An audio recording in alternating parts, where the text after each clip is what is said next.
So hello and welcome back to the Unforced Error. The last time we checked in was at Indian Wells, and we're here today to preview the French Open Roland Garros 2023. It's been a long time, I feel like, since the Australian Open, but it's very exciting times. It's one of the best times of year now for the tennis world, as got Roland Garros starting tomorrow for the next 2 weeks, and then only a few weeks to wait until the grass court season and Wimbledon then in the middle of the summer. So what's been happening since Indian Wells has been a lot of high quality tennis and a lot of top players beating each other out. It's been a real kind of carousel on the tennis tour and the circuit, but there's been some great tournaments, and the clay season so far has been amazing in its own way. Stuttgart, and we've just had Madrid and Rome as well.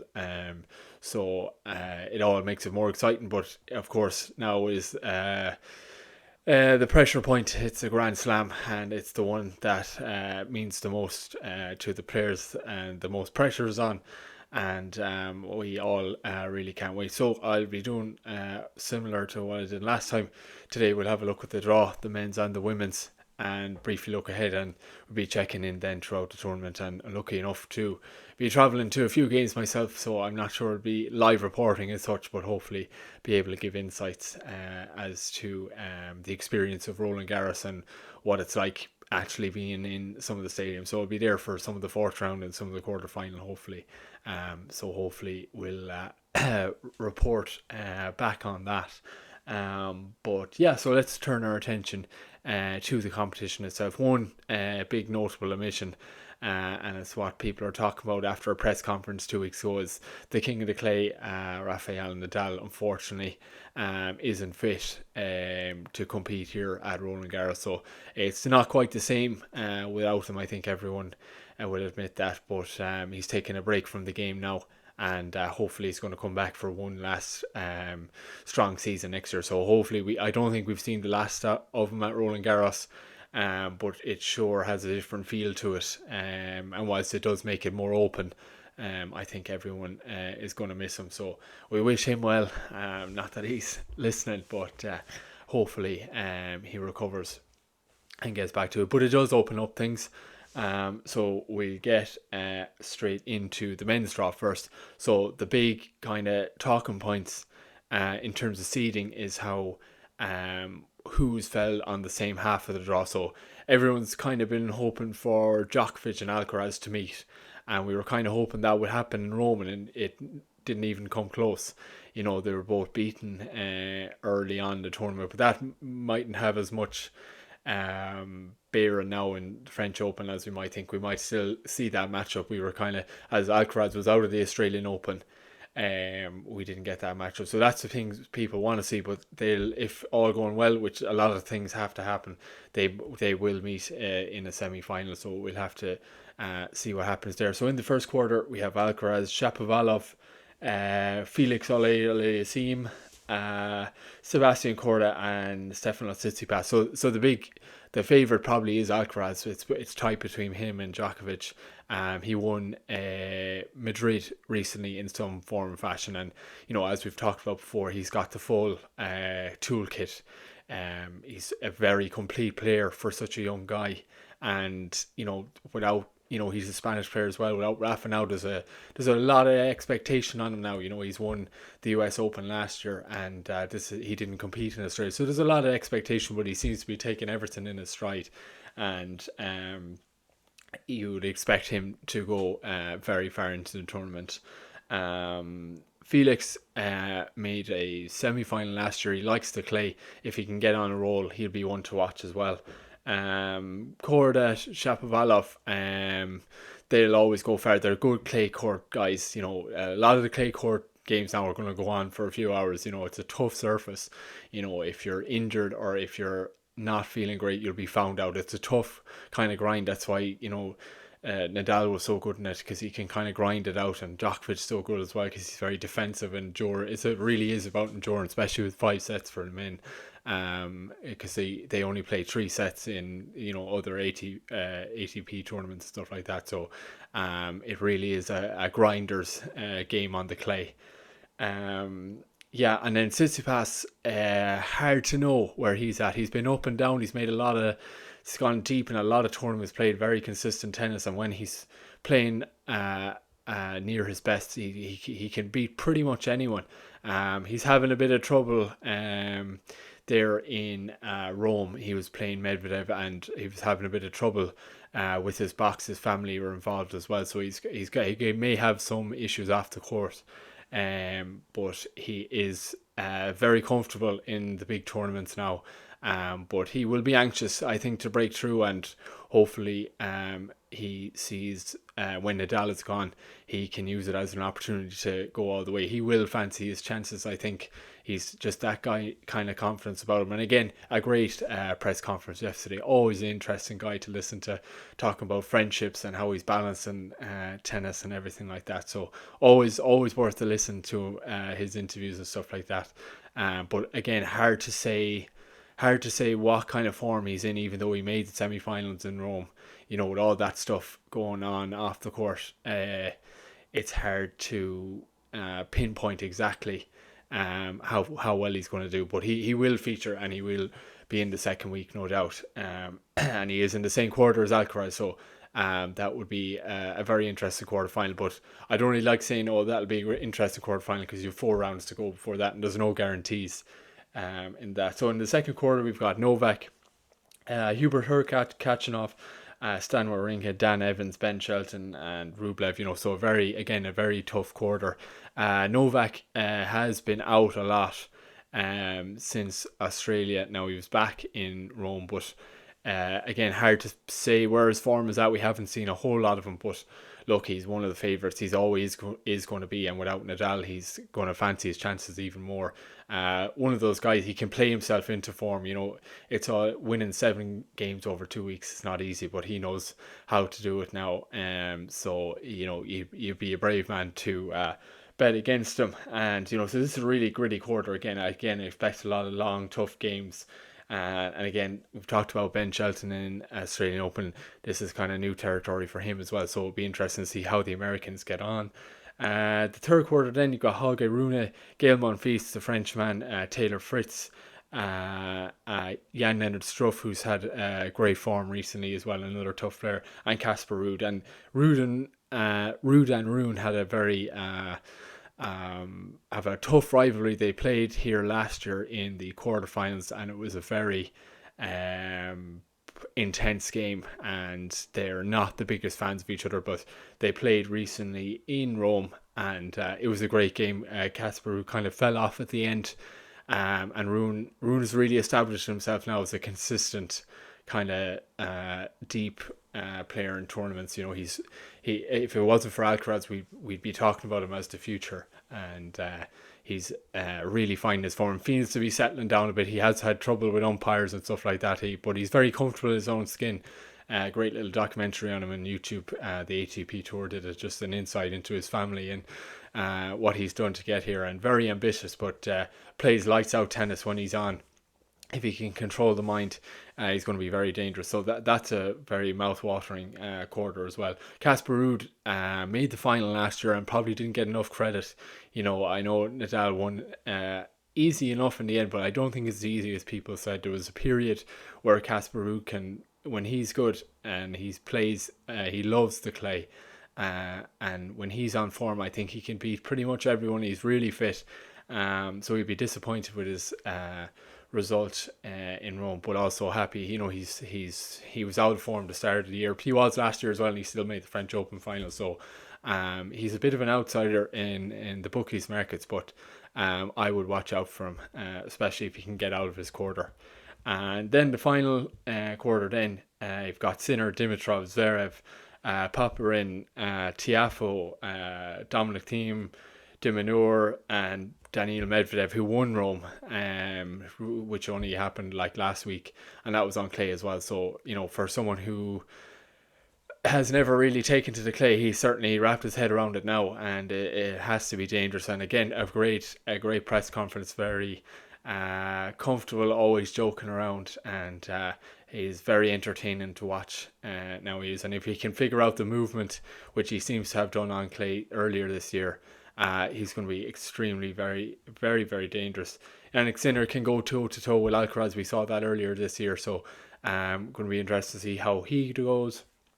And then Zverev coming back, he's still on the road from injury, but he's had good results recently. So, as I said, he was unfortunate. His horrible injury happened this time last year against Rafa. So, it's very open. You'd have to favour Alcaraz and Novak naturally, but anyone could win this really outside. There's about 10 players you could see getting to semi-finals and posing a threat. So the clay can be unpredictable, especially this year without the king. And so we will have a new champion, and it could come from any one of the four quarters looking at it. Yeah, so then the women's draw, the kind of big theme in the women's draw coming in is the emergence of the big three, which is Iga Swiatek, Rybakina, and Sabalenka. They've made finals throughout the season this year, and there's a rivalry kind of developing between the three of them, and they're really pushing each other on, and the quality of some of the finals has been absolutely amazing. So Iga Swiatek is rightfully the favourite, again, a bit like Novak or Alcaraz, deserves to be the favourite, and you'd be brave to go against her. But Swiatek and Rybakina, and Sabalenka are playing really, really well. Rybakina has won in Rome. They're on clay as well and beat Swiatek. Now, Swiatek had to retire in the Rome semi-final due to a hamstring strain, but I think she's all right. She's practicing well. She feels good, and her at 70 or 80% will get her halfway through the tournament anyway without too much bother. So she's in the first quarter with Azarenka and Andreescu. Krejcikova, who might have something to say about the big three, has kind of fell out of form recently, but has always been a very strong clay court player and has won this tournament 2 or 3 years ago. So you wouldn't totally rule her out, and all things going well, she'll meet Iga in the quarterfinal of the fourth round, so she will meet her early. Madison Keys, Kalinin, a Ukrainian player who made the final in Rome recently, and unfortunately had to retire due to an injury, but a really, really great player. Only got a chance to really have a look at her recently, but she's very, very strong, and with all the stuff going on in the world, is real inspiration of how she plays tennis and goes about her business, because it really can't be easy. So yeah, they're the ones to watch out. Then in the second quarter, Rybakina. So Rybakina and Iga are on the same half of the draw, so they will meet before the final. They'll meet in the semi-final if, again, all going well. Again, I don't like to do that, but it's just to prove the point that that won't be the final. Bella Hadid, who's played well recently, made some quarterfinals and semi-finals and played really well. Kristea, Rogers, Vekic, and Ons Jabeur. Ons Jabeur is back from injury, and she says she's feeling great and practicing well. So you would have to fancy her this summer between now and Wimbledon to feature heavily. So, but Rybakina has been clay hasn't always been her strongest service. But played so well at Rome, very consistent, making finals all the time, never seems to get bothered by anything, and that's a real superpower. And as again, consistency and endurance over 2 weeks, 7 games in 2 weeks, it's not easy, but she seems unfazed by most things, and is playing probably the best all-round tennis player in the world right now across all surfaces. So, and again, she's only 23. So lots to look for there. The third quarter then, Maria Sakkari's in it, Magda Linette, Bencic, Mertens, Pegula, Collins, Fernandez, and Georgie and Cornet. These are only some of the top ones. I couldn't go through all 128 players on either side because it would take way too long. But other players obviously will feature as well, but these are the ones to maybe watch out for in the first round. Maria Sakkari, I've talked about her before, always I feel has the potential to win a Grand Slam, will definitely feature here. She's got a tough first round, but if she can make her way through the tournament, has the confidence to get to at least a semi-final, and probably has the confidence to break to a final. If she just has to be on her day, she just has to have a good day, and the ball has to just find the line. She just has to, if she can get on a roll, she'll always be very dangerous, very tough to beat. I think it always takes a great player to beat her. Jessica Pegula's playing a lot of doubles with Coco Gauff recently, and is having success there. Less so in singles. She had some success in the Sunshine double, but probably not where she'd like to be. But always, she's seeded 3 in the world. She's an amazing player, but probably not her strongest surface. But she's a really, really tough first round against Danielle Collins. So I'd say they were both using expletives when they saw the draw there. That's a really tough first round. If she can get out of that, it might free her up. See, first round can be tricky, for the seeded players. Often they're playing qualifiers or whatever. So sometimes you can take it for granted as well. But she certainly won't be taking it for granted. And be interested to see how far she goes. And then the final quarter, Garcia, the French lady, Ostapenko, Kasatkina, Zhang, Sabalenka, and Kostyuk. Sabalenka plays Kostyuk in a very tough first round as well, for reasons on and off the court. Based on where they're both from, there's a bit of tension there. But look, Sabalenka's had a great year, as has Rybakina, as has Swiatek.